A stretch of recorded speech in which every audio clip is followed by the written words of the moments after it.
माँ हेउछि दुनियार एमिति एक शब्द जहा आगरे सबकिछि तुच्छ। माँ मारे माटी आउ आरे आकाश, से माटी ठारू महान आउ आकाश ठारू बड़। बलिदान और त्यागर अन्यतम प्रतीक हेउछि माँ, जहा पाखरे सारा विश्व नतमस्तक। संतानर सबु अळी अझट को पूरण करी कोळेई काखेई बड़ करुथुबा मनिषटे हेउछि माँ।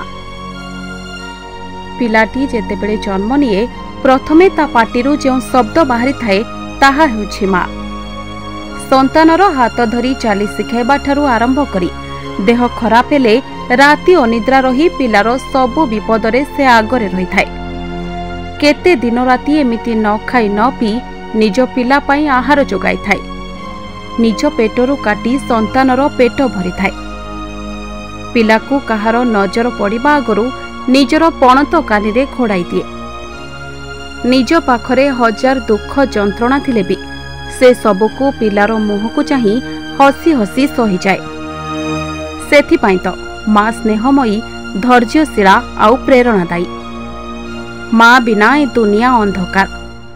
पिला पाई माँ सबकिछि करबाकू रही थाए प्रस्तुत। आउ आज हेउछि सेई माँ पाई दिनटिए जहाठारू आमर प्रत्येक दिन आरंभ हुए।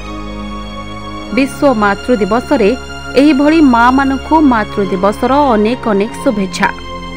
आउ सेही सर्वं सहा धरित्री समान देवी पादरे कोटि कोटि प्रणाम। Bureau report, NNS Odia.